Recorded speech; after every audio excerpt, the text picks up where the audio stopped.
What's up, Sagittarians? This is Lotto Tarot. Welcome, and this is the Lottotaronator5000. This here contraption that you're looking at. I'm going to fire it up in a minute. The way that this works, I have got 78 tarot balls in this cage back here. Let me put this a little bit back where it should be. I have been shuffling these up real good for you before we started today. Just like that. Something will fly out. You know what? I'm gonna keep this to the side because this happened also with Libra. That's death, and we will talk about that in a second. So, anywho, let me do one more shuffle for you here.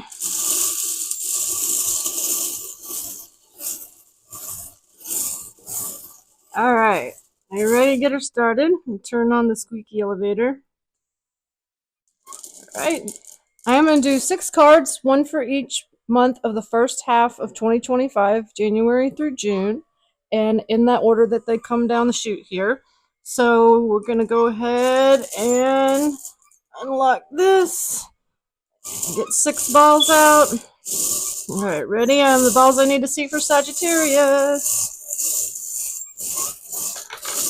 1, 2, 3, 4, 5, and 6. Beautiful. You and Virgo had balls that behaved. Other than this one, had a little bit of a jailbreak. So we're going to just remember that this one wanted to come out during the pre-shuffle, if you want to call it that. And while we're waiting for these to come down, I do have a Nostradamus video that's up. Check that out. He also talks about the new cycle, I believe, that is starting in 2025. All right, so this is going to be January, February, March, April. Uh-oh, did we have somebody get stuck in the matrix? Sure did. All right, so again, I take them in the order they come down the chutes.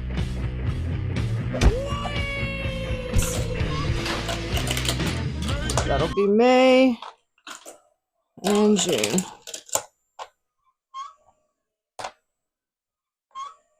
Okay. And turn my squeaky elevator back off.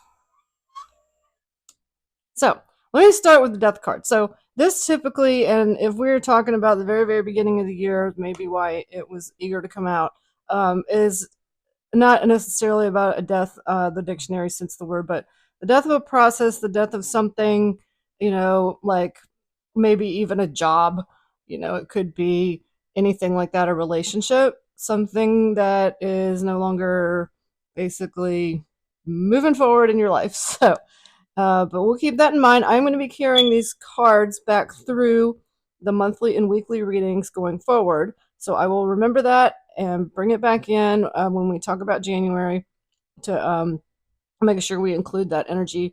So officially, the card for January is the Knight of Swords. Then we have the Devil for February. So again, we'll talk about that. Let's not worry about that too much. And then Two of Swords. This is the Eight of Wands. Yes. And Page of Wands and Page of Cups. All right. Beautiful. So I'm going to get some visuals for you out of the Rider-Waite deck for your reading. So the Knight of Swords for January, this is obviously a fast-moving knight, but he's bringing the truth. The swords are associated with truth, cutting through the bullshit, if you will.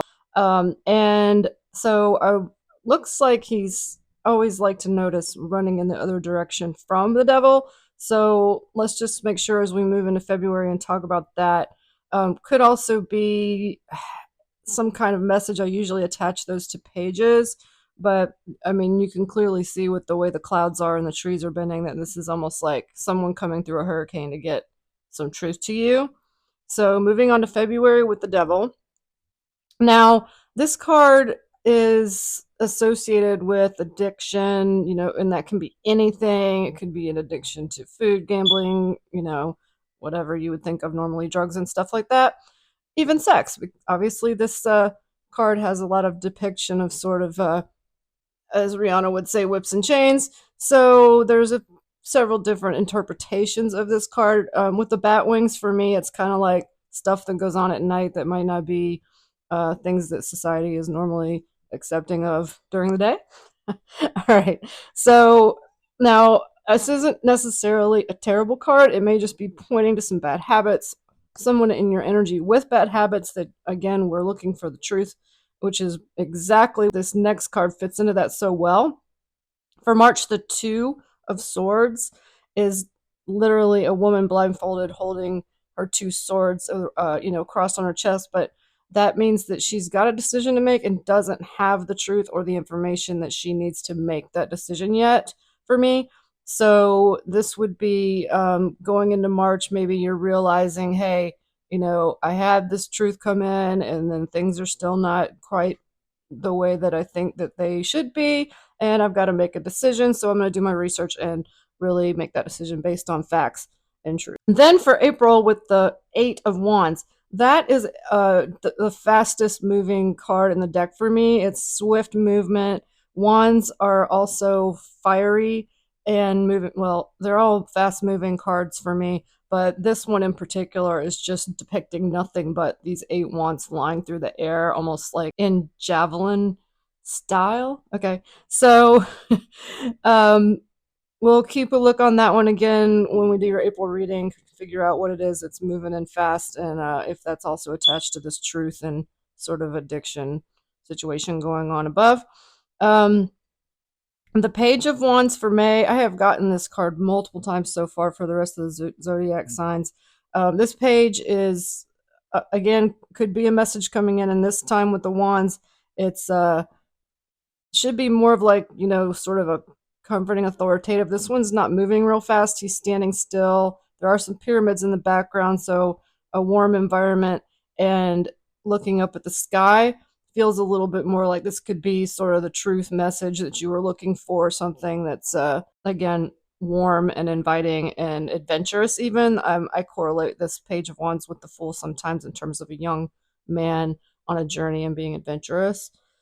And then for June, the Page of Cups. Now that's another page, another messenger. This one is emotional, often attached to love. He's holding one cup and he's got a fish inside of it. So I always tell people, like let's make sure that we're not catfishing with this card. But this page is definitely going to be a lot more of a love or emotional message.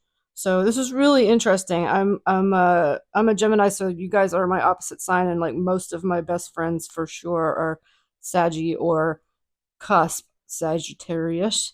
So happy to be here with you guys, and I will be bringing these cards back into your monthly and weekly readings, and we will see you then. Oh, up next, I'm going to put the numbers associated with this reading that you've been seeing, plus some bonus numbers that are based on the order they come in the deck. Check out my Nostradamus video. Have a great week. I hope you'll come join me for the weekly and monthly readings. Talk to you soon.